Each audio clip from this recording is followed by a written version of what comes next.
Do you ever just feel like you are tired of caring? You've given all you have to give, and now it's just irritating. You might have compassion fatigue. Hey, humans. Coach Nate here with another mindful focus to share with you. Today, I want to talk about the truth about compassion fatigue. We know that empathy and compassion are superpowers. They are gifts and they're vital to this world. And those of us who have them come to realize that they help other people to heal, which is also vital to human existence and in a healthy way. Knowing that, we can care too much. It's possible. We can care more, and when we do this, care more than the other person that we're caring for or about, when we care more than they care about themselves, that can become dangerous and harmful to us and enabling for them. Taking on more than our capacity to take on, to do what we have the energy and resources, ability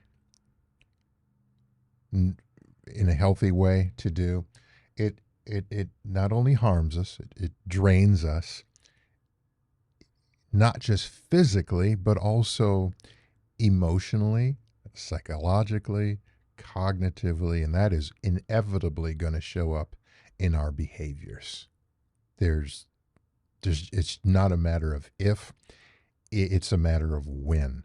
We can find ourselves so depleted and drained, we become frustrated and perturbed, upset when the smallest thing occurs, and all of a sudden we find ourselves not, well, maybe even going so far as attacking, but being short with, potentially offending or even harming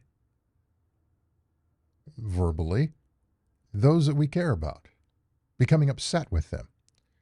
And we're there caring about them. But we've depleted ourselves to the point where we aren't in a place where we're operating in a healthy way, and in some respects, our compassion and empathy short circuit, or the tank runs dry. It's important to know that you don't own it. They do. You're just helping to carry it. You don't control it. And speaking of the caring for another individual, if you're caring for them, that means you're looking out for their well-being. They own their well-being. They control their well-being. You're just helping carry it. Know that distinction. In order for it to be healthy, they must be a willing participant. Now, I'm not talking about cases where they are mentally or physically incapacitated. That is in a completely different realm. I'm talking about in the day-to-day life that we go through and what we deal with, and those who have the executive function and the ability, they have the tools to do what they need to do for themselves, and you're helping assist with that process. They must be a willing participant. When we begin to care more for another individual than they care for themselves, bad things can happen. So in terms of the let go, live now, when, how to, as a first and foremost, know your limits. Know when, before it happens, know the capacity of your well, and know before it runs dry where the gauge is. And that can vary day to day. Even the level can vary day to day based on what you in your life are dealing with, facing, going through, healing from. There could be things from the past that you're thinking about that can drain today's supply where nothing occurred here in the moment. that trickle, or sometimes if you're dealing with grief and loss, and that can be really sneaky, that can literally deplete you in a moment just by a scent, a sight, a memory, naturally. When we prioritize recharging and refueling, we are operating in a much more healthy way, and we are better suited to help other individuals. Re-energizing, refueling the tank is a must, and that comes through the way of self-care. There's a reason to put yourself first, and many people struggle with self-care is selfish. No, self-care. I'll do it the other way. Selfish is me only. Self-care is me first. When I take care of self-care and I build up myself, my reserves, my energy, focus on giving myself what I need to be able to do what I can do, then I'm in a better position to care for, love on, help support those that I care about. If we were to equate that into, I'm running a business and I pay the operating expenses of the business, but then I pay myself, and then from what I pay myself, I'm able to give to others in my family or those that I care about. Well, if I don't give myself that, I've got nothing to give to them.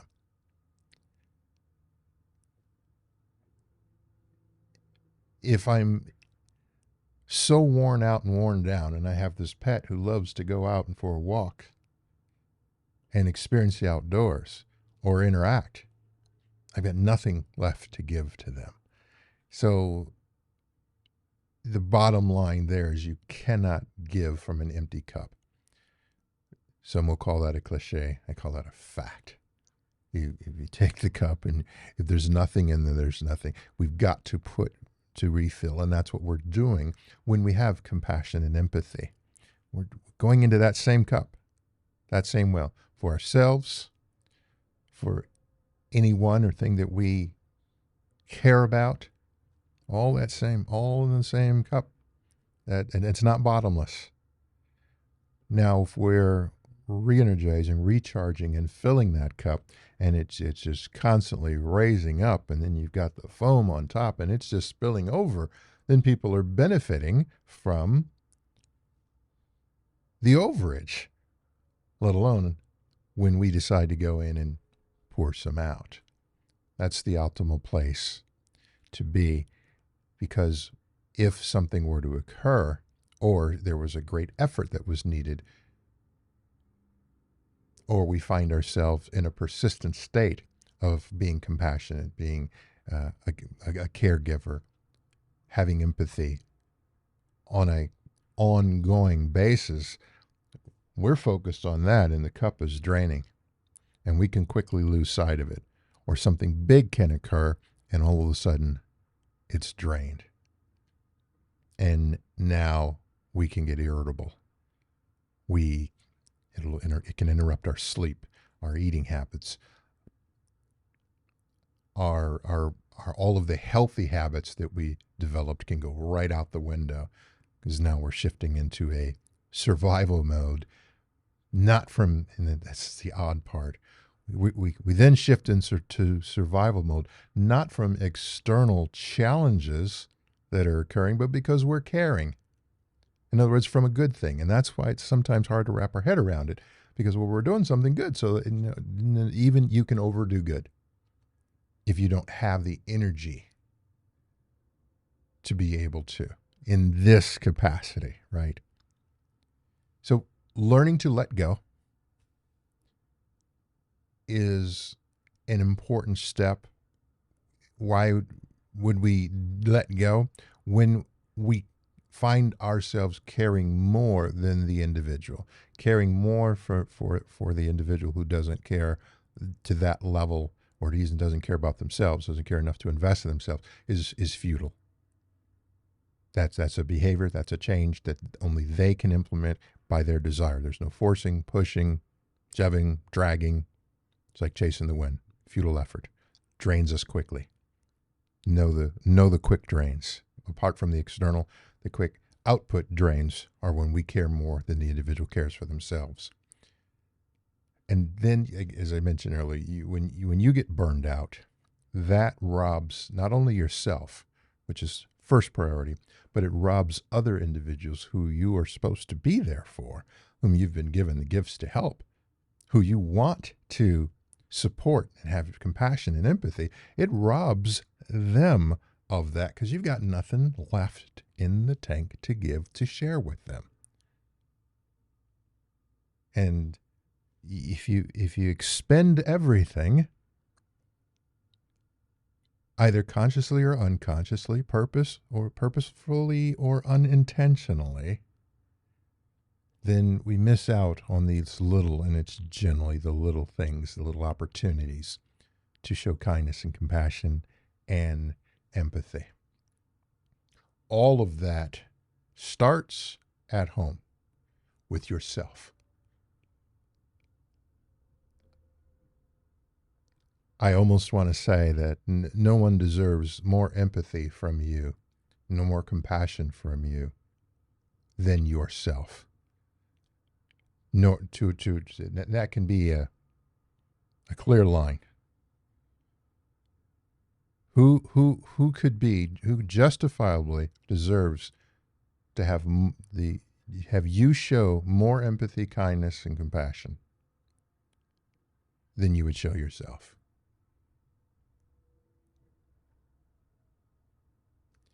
Just sharing some insights with you.